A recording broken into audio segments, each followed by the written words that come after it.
people can, does the loudspeaker work? Yes, okay. So, good morning. I would say welcome to the brave few people who managed to find your way. So, I know that today is going to be an interesting, busy day for all of you, and I'm just going to highlight a few things about applications of particle physics in the medical field. And just to say that there is another talk at 1 o'clock today about detectors. And tomorrow is the other way around, so 9 a.m. is the talk on detectors and 1 p.m. particle therapy. And that the detectors is in French and mine is in English, so depending on which way you feel inclined. So probably what you are going to be thinking about looking at today is our Large Hadron Collider. So our tools for particle physics are accelerators, detectors, and computing. And from the physics, medical physics point of view, what I'm looking at is when I see accelerators, I look at treatment and therapy, and detectors to me are medical imaging, and large-scale computing is all about medical informatics, medical data. How do you go and have your X-ray done in a hospital, and when you go to see the GP, you don't have to wait 2 weeks to get your X-ray records there. The information is there. If then he wants to send you to a specialist, you don't have to wait again. Everything is transmitted using the same technologies and the same ideas that we use for our physics and computing and grids and data. And I wanted to look at particularly the use of our physics technologies in treatment of cancer. And the reason I choose cancer is it's a large and growing challenge for our society. And actually, it's not that more and more people are getting cancer. What's happening is our detection is getting much, much better. So you can detect cancer much earlier. And we are living longer. Cancer is a multi-step process. So the longer you live, the more chances you have of developing cancer. So this is one of the situations of aging, is that there are a greater number of patients.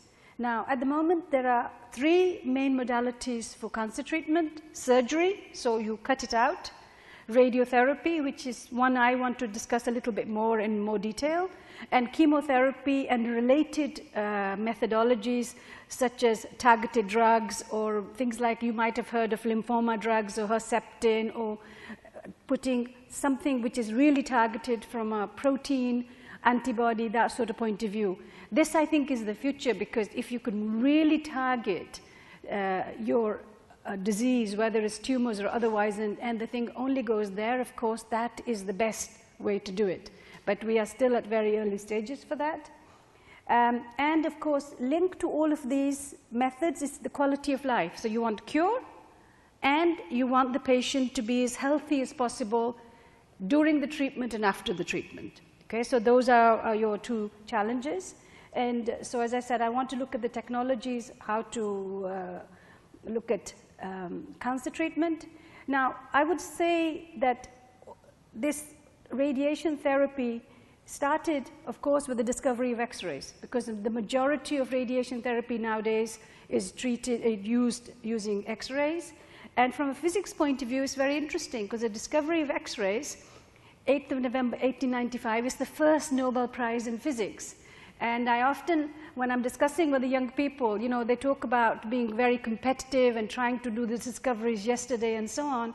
For X-rays, Willem, when he discovered this X-rays, he actually was so worried that somebody would publish before him. He had his bed moved to his laboratory till he actually published his paper. So it's more than 100 years ago. So this idea of wanting to be first is nothing new. And of course, X-rays, because X was unknown and he didn't know what it was. And the radiotherapy is actually a very interesting tool, because it has the 3 C's. It has a good cure rate. It can be anything from 30 to 55, 60%, depending on the country where it's being practiced, the level of the medical profession, also detection, and so on. It's conservative, because most radiation therapy is given from the outside, so it's not like surgery where you have to go inside there. And there are fairly few side effects which disappear after you stop treating. And cost It's around 5% of the total cost for cancer treatment, for around 40–50% of the cure rate.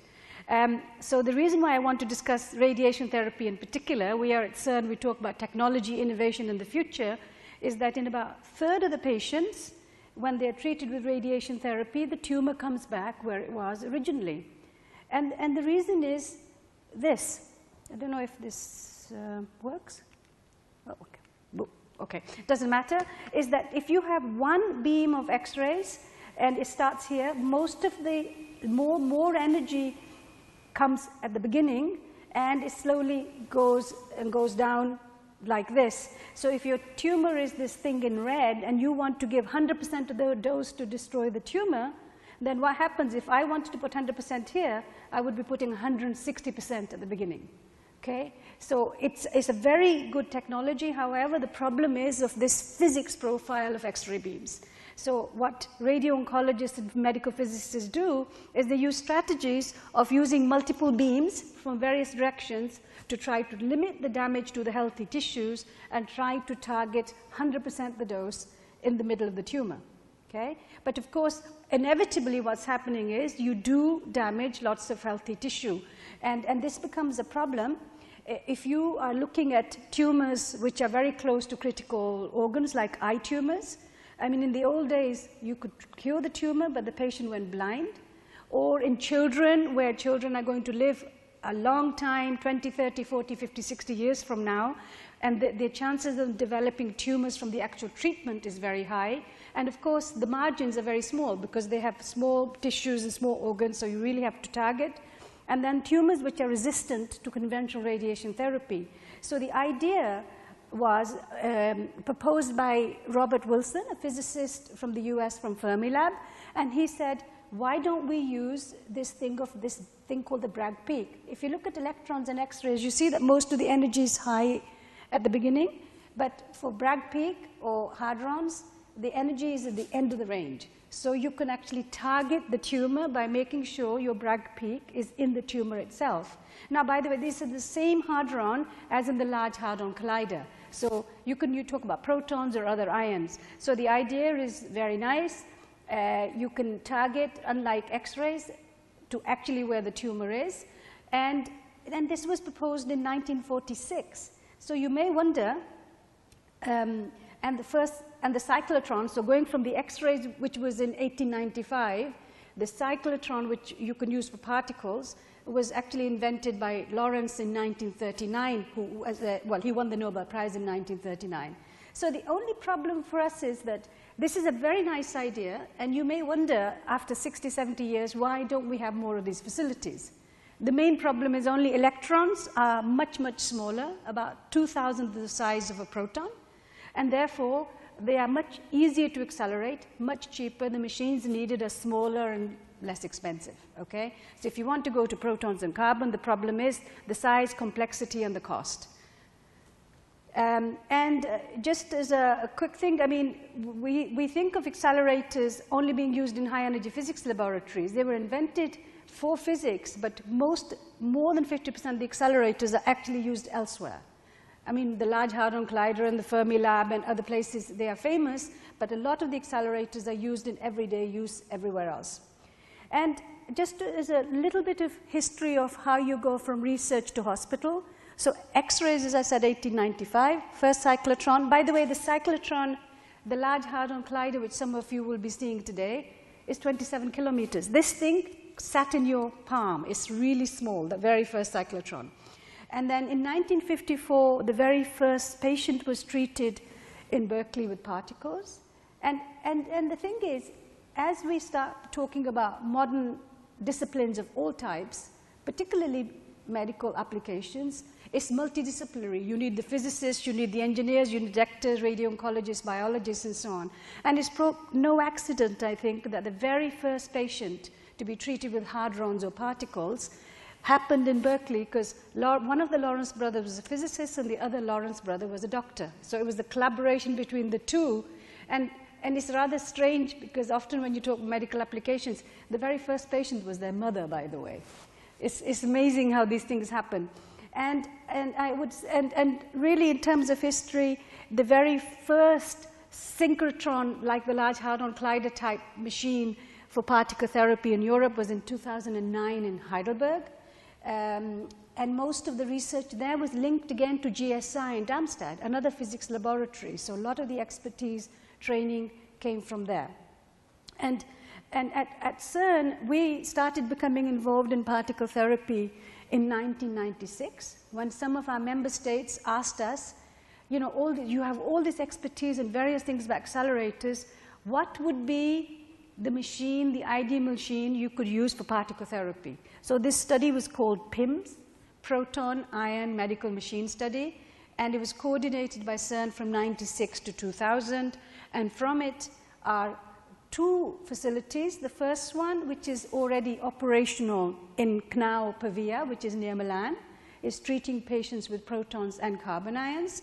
And the second one in Medostron, which is just outside Vienna, and it will treat the first patient in 2015. And it's interesting that in both of these cases, the collaboration with CERN, with the physics community, with the high energy physics funding agencies, and the rest of the community is key for this.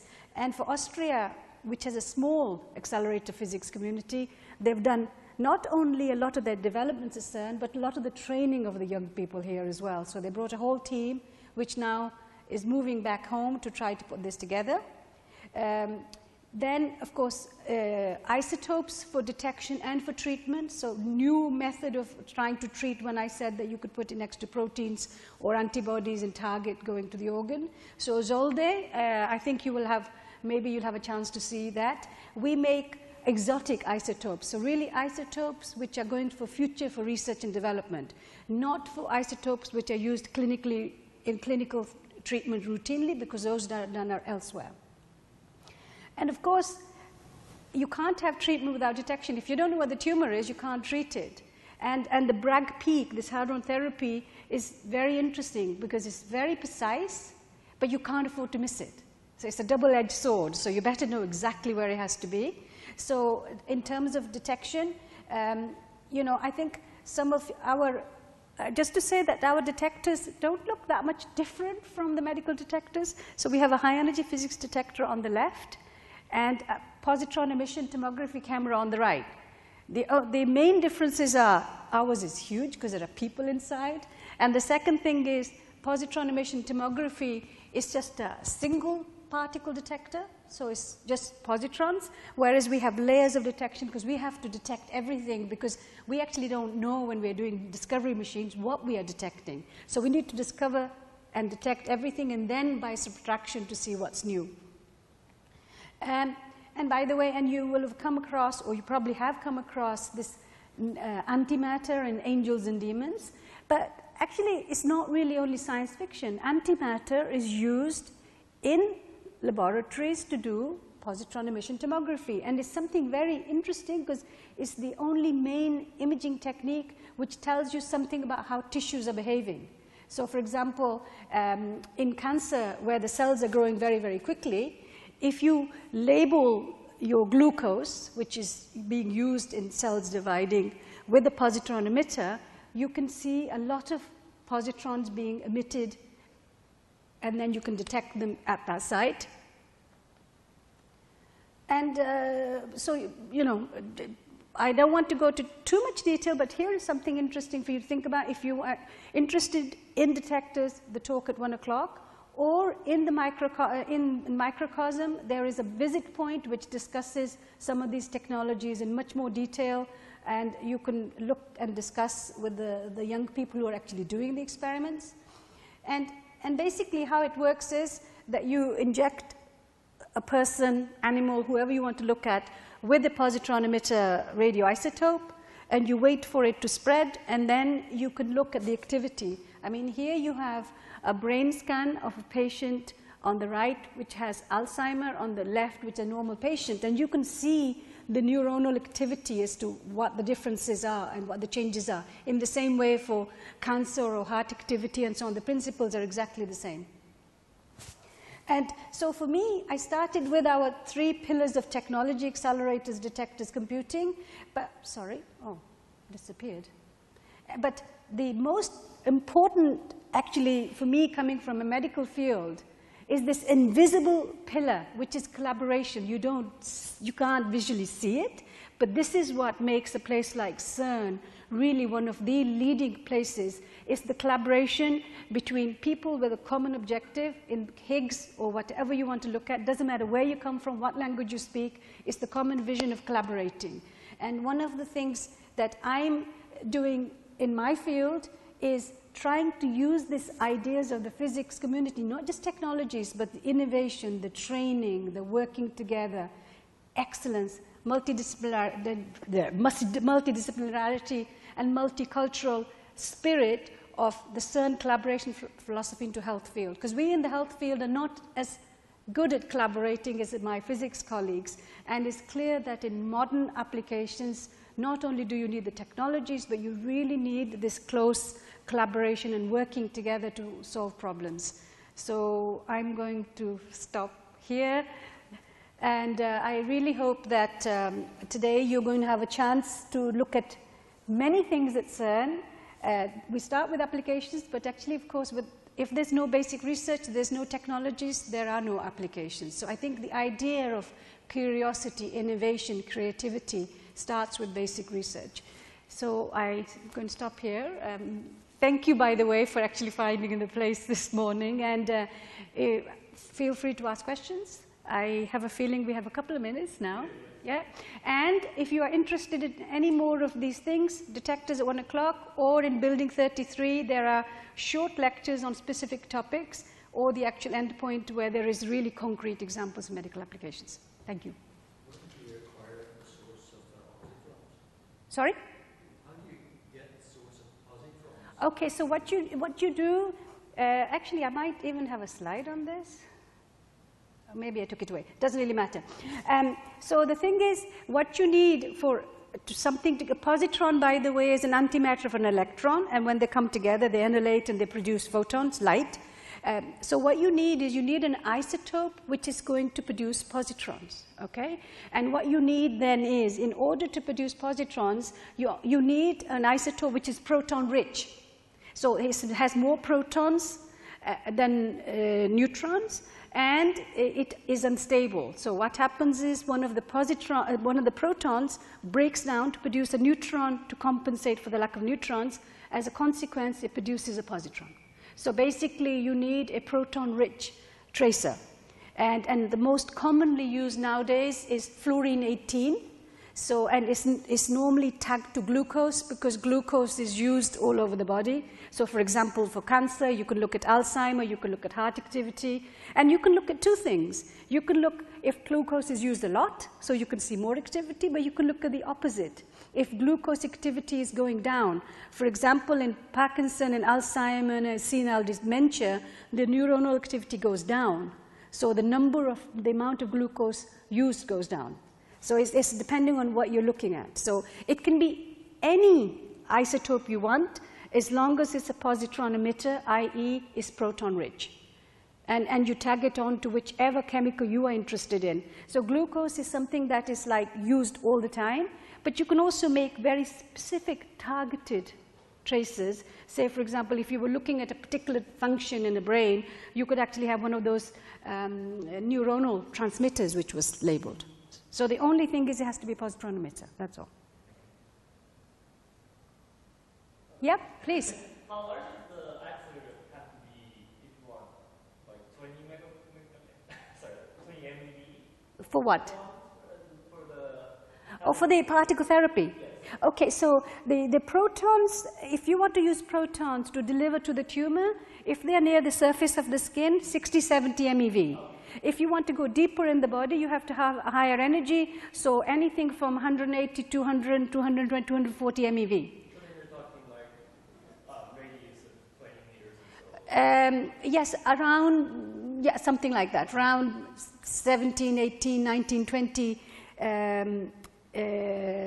diameter for a synchrotron, which would produce not only protons, but all the way to carbon, oxygen, and so on. A little bit like we have a small facility called LEAR, the low energy ionization ring, which is what we use to fill up our big machine. It's about the size of that. That's a synchrotron-based machine. Protons, you can also use using cyclotrons on their own as well. But you need something in the order of 60, 70 MeV to 240, depending on the size of the person, where the tumor is, how much you have to accelerate. The idea is you accelerate the proton so it goes to the site. So if it's nearer the surface, you need less energy. If it's further down, you need more energy.